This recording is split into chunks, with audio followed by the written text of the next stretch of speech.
If you think things are bad now, oh, it's only going to get better. And I mean, not better on our side. All of these food plants that are spontaneously combusting, the supply chain, anywhere you look, this jellyfishing has destroyed the systems that are in place, the processes, and not the systems like the education or the medical that we need destroyed, but areas that we're really looking for help with. They're just decimating it all. But the thing is, this isn't something where somebody steps in and all of a sudden you have a strong leader and you march on in good faith. Once it's destroyed, it takes a while to rebuild. And it might be something like you save up for 5 years to buy a new car. You buy that bright new shiny car. It's taken a while. You wash it and wax it, and you make sure you put the best fuel in it. And then in an instant, somebody can smash into the back. And yet, how long does it take again to recover that and get back on your feet? Well, the systems here are breaking down and they're not going to be instantly recovered. But when you're going after an entire country and you want to take it down, you're not just going to mess around with the few systems. You're going to go for the jugular. And what is the jugular? Our children. Because you're not only separating them from their families, in this case, reducing their ability for education and critical thinking. We've seen the directions that this has been coming from. But what happens with those children? You're now destroying an entire generation. It's going to take a long time to recover from this. And this is really scary, what I pulled up here today. So here we've got more kids are repeating a grade. Is it good for them? And this was out of Associated Press of all, right? We've got issues here. And why are kids repeating a grade? Why are the numbers up so high? This was by Brooke Schultz and Heather Hollingsworth. Right? If you shut down an education system and you don't let kids go to school, and did you know that sitting at home on your computer doesn't quite cut it? And a lot of kids ended up with gaming addiction during that period of time and temperamental issues, a whole string of things other than the education they were supposed to receive, then yes, they're repeating grades. And as I pointed out last week, my son's district is so far ahead of the curve that they're not even assuming a child is going to need to repeat a grade. He's in 5th grade. They did not even buy 5th grade curriculum for those students. They bought 4th grade and assumed the kids are just going to be happy with it. And yet when I contacted the publisher, there's a huge leap in education between grades 1 through 4 and then the switch to 5th grade, which prepares them for middle school. These kids are being set up to fail. But look at this. Here's out of BBC. This was on MSN, but it's out of BBC News. This was yesterday. I am more scared of my new teacher than of war. Really? These words should never, ever be in the same sentence. One of the best places a child should go, or the childhood memories that they should have, is in elementary school. That time with friends, really, their stress is so nominal. It builds a little bit more as they're trained to go in different directions. But overall, it's the icing on the cake of life. I'm more scared of the fact that I'll have a new teacher than of the war. And there is reason to be scared. Children are being taken away from their parents at school.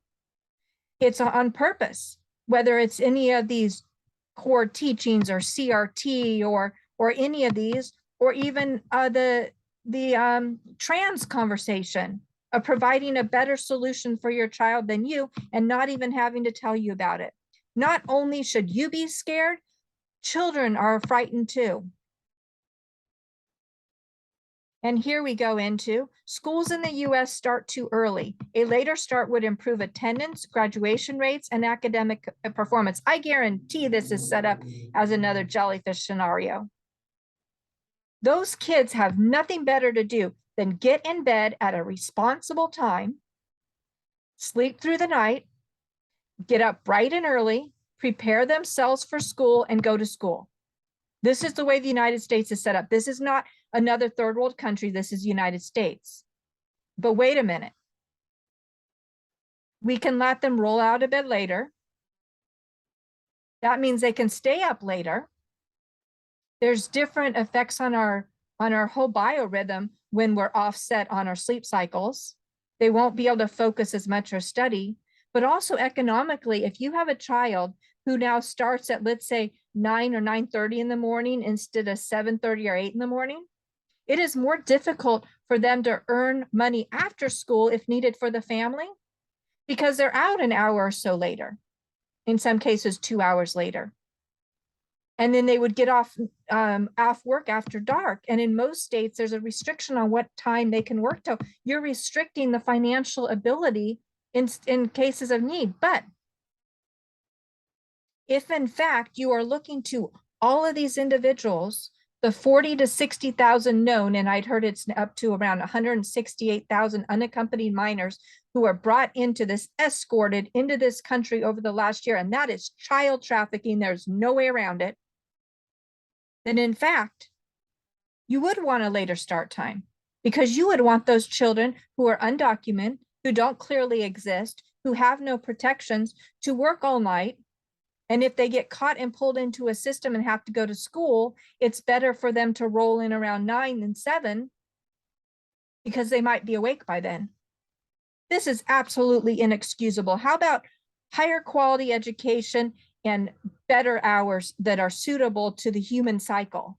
There is no reason why a child can't get to a regular hour and not have to push that back. And in the case that there's a few that can't, in high school, there's usually a period 0, a period 1, a period 2. In San Mateo, I know they go up to period 9, because a child, a friend of the family, just got a notice that he didn't attend period 9, even though he's not enrolled in period 9. So they're looking at a CPS charge against the family, not the child, for attending a period that he doesn't even have anything assigned to. You can't do anything right here. And we know that because Merrick Garland, and yep, this name is familiar. We keep saying follow the names. Merrick Garland is also the individual who's deep into the decision in order to raid our former, right, in Florida. In this case, remember this wonderful time, this was going on a year ago, right? We're in September now. This was October of last year. Merrick Garland directs FBI to target parents responsible for disturbing spike in harassment, intimidation against schools. Have you ever been to a school meeting? Any of these board meetings or PTAs? It's usually a bunch of parents who care for their students and will actually stand up for the children, unlike anybody else, when danger comes down the path. And we know there's danger because we just saw kids are repeating a grade. What? Schools are failing? I'm scared to meet my new teacher. What? Why should a child be afraid? Schools are needing to start later. What? How much more can we fail? And so if somebody complains, you know what the bully does? You attack the person who's complaining. Anybody who's stating that there's a problem, they're the problem. Again, we're done with the gaslighting. And here's the letter that he instructed, although he got pulled in front of Congress and seemed to have not recalled that this occurred. And yet this specifically relates to this issue right here, which, as I showed, when you go to the FBI.gov site, this is one of their core issues. And I said they are mastering it, but they are not mastering it in the investigation, which is their charge, but rather in the attacks on parents in the United States. And here we go again. American students' test scores plunge to levels unseen for decades. Our schools are failing our kids in more direction than one. The best thing you can do for your child is to get them out of the government indoctrination camps. Yes, government indoctrination camps. This is what they call public education. And it is not an education. It is propaganda indoctrination. And here's another one, Politico even. The results confirm our fears. Federal schools test scores dropped during the pandemic. Of course they did. They're supposed to sit at home by themselves on a computer where one click of the button takes them anywhere. The schools could have locked down those computers and made sure it didn't go anywhere else. But in fact, even Palo Alto Unified, that is directly funded and gets subsidies from Facebook and Google, refused to lock down the computers. So some kids sat, if their parent didn't have the ability to sit there with them, and watch YouTube all day while smiling in front of the camera so that they were on the Zoom session. And by the way, a lot of the teachers, for those parents who peeked in, the teachers would have the audacity, and I mean audacity, to sit in their own home in front of a Zoom with a mask on. So the person on the other side could not even see the shape of their lips as they were teaching language arts or any skill. In addition to that, in the case of my son's class, his school is a Chinese school. So he's supposed to learn a language that I don't speak to him. And he's supposed to learn it by just hearing it. He can't even see the formation of the mouth in order to make the sounds. I mean, come on. Of course the scores are down. You lock the kids out, what happens? And you might remember I reported on the child in New York City who wanted to go to school. And they told him, no, it's locked down. So he grabbed his backpack as his lunch and went to a New York City school anyways. And they arrested him for trespassing. It was a school day. Just because they were playing games, he was not. And we have so many cases of those nationwide. So I want to show you this for those of us who live in wonderful California. I have said since the Obama era that opportunities in California are shrinking, and primarily because the H-1B visa holders have priority over locals. By locals, I mean citizens, taxpayers, those who are educated to perform the actual roles. And so those people slid into contractor roles, and not the good kind of contract roles that we saw, a decade ago, a decade before that, where you would be paid a premium for being a contractor to cover any medical insurance or retirement that you would set aside. No, this is not. This is minimum wage with good luck if you have any medical benefits. And it might be a few bucks above medical wage if you're actually at one of the minimum wage if you're actually at a tech company, but don't get excited over it. But what we're seeing is, I keep saying, it's getting harder and harder to find a job in California. And in fact, many companies will make any excuse possible to not hire here, unless in fact they have a direct service company where they have to have an actual face in California. Companies are doing all they can to not have to deal with the ridiculous labor laws in California. And I know this because 2 years ago during the pandemic, when I applied for a job where I could work from home so I could safely be here with my son to educate him, I got a job offer from a company that was headquartered in the state. I wanted to make this as frictionless as possible. As soon as I received the job offer, I was, planning my whole life around it. And then shortly thereafter, I got a notice saying, oh, wait, you are based in California. They were hiring at-home workers, so they could hire anywhere in the world. Now, they stated they were only hiring within the continental United States. We later found out that that was beyond as well. However, they were not hiring in California, even though they were headquartered here. So the state of California, they told me the state of California came to them and said, okay, you're hiring this employee. She just has to step through a couple steps in order to accept the job. It cost me almost a $720 shakedown in order to go through the few steps that the state of California was requiring for me to sit at home by myself, talk on the phone, and help in a technical role with a tech support type of role. Really? That was my shakedown and penalty for being in the state before I could even start the job. And no, to answer your question, the company did not reimburse at all for that. So here I want to look at how difficult it is. This is Rev, and it stated is where the human voice is understood, audio transcription, across the board. I've heard very good things about this company. I haven't participated in it, so I don't know. But what I wanted to show you here is if we dig a little deeper, let's say you want to be a freelancer for them. Great, they're hiring, but wait a minute. We're not currently accepting applications from your location. So you might think they're full, they don't want to expand anymore. And right now, they're just tapped out. They don't need that right now.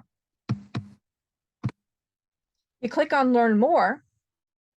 And I did a screenshot. Oh, it did come up here. Where does Rev accept freelancers from? Again, remember California changed the freelance code. I think that was AB5. The truckers just lost their rights to drive independent trucks because of it. The whole thing was up against Uber and Lyft because they were running the drivers as employees, burning down their resources, meaning the wear and tear on their car, and not paying them properly. And so this whole thing came forward. And you know what? Lo and behold, they got off scot-free and other people are getting punished. So here we go. This was 2 months ago. Rev accepts transcription and caption freelancers from the following countries. And if we look down here, there's an asterisk in the United States. You look at the asterisk, excluding California. They will not even hire in California right now.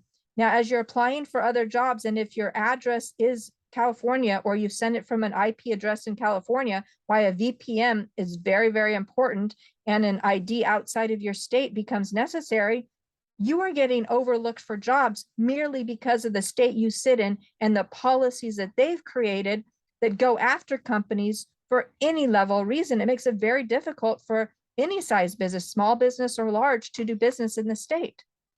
And we know this because during the last couple of years, a number of restaurants were attacked.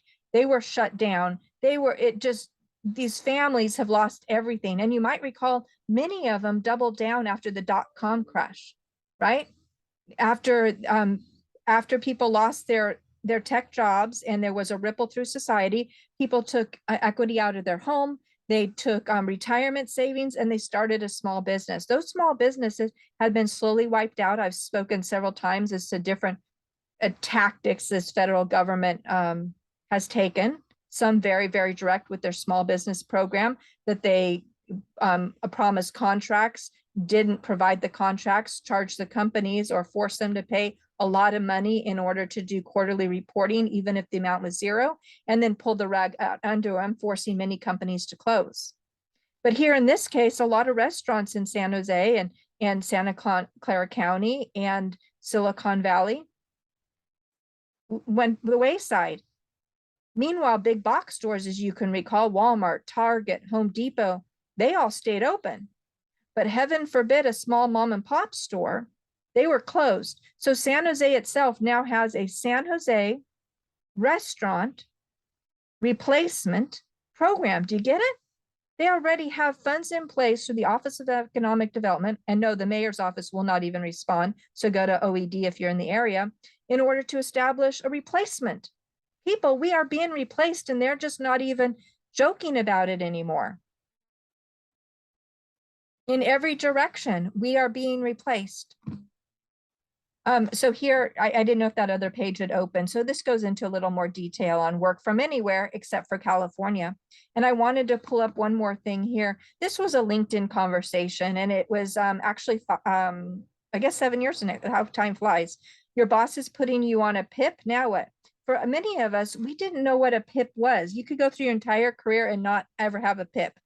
Under the Society for Human Resource Professionals, SHRM, a performance improvement plan is what it's called.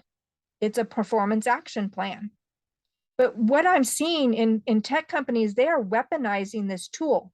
If they are realizing that they're going to want to offboard people, they use a tool like this and blame the employee. If they're realizing, hey, wait, we're not going to want to pay all those bonuses, they'll use this and say, oh, by the way, you're on a PIP, you don't qualify for the bonus. This is being weaponized. And usually the employee thinks, you know, I'm a good worker. I don't understand how this happened. I'm really going to do better next time. I am very, very sorry. And they get down on their knees and they just beg for another chance. This is not what's happening here. This is being used against our population. And here it even says that in 15 years of practice, I've never seen a situation where an employee was able to recover from a PIP and remain employed in a way that the employer found satisfactory. In virtually every case I have handled where an employee was placed on a PIP, there were two outcomes. Two, unilateral termination. Unilateral means I decide you don't have an opinion by the employer, or resignation brought about by effective strategic planning and negotiations between the employee's attorney and the company. Again, when you walk into a company, you have no rights. HR is against you, their legal team is against you, and that we now learn that even your supervisor is against you, as they are weaponizing a tool that is really meant to help with cleaning up or in performance or letting you know, hey, this is the direction we're going. I see that there's some room that we can help coach you a little bit better. Let's move in this direction together. It's not, it's a tool to really point the finger somewhere else. And in many cases, it's the same manager that uses it over and over again. So if you've got a manager who is high churn of employees and using this strategy, there's a problem with management, not with the individual. And here it says, thus PIPs are often used to paper an employee's file to legally protect the employer from claims by the employee alleging wrongful termination. Oh, well, you didn't have a right. You couldn't perform. You were under a PIP. It's absolutely a manipulation of the slave labor that you and I have become. So I would really encourage you to take a peek at this. If you know anybody who comes up with any kind of a situation, you've got to educate yourself and arm yourself. And by getting somebody on your side earlier on, you have a greater chance for success, because this world is set up against you right now in every system, including your employer. It's a crazy world, and it's just getting crazier.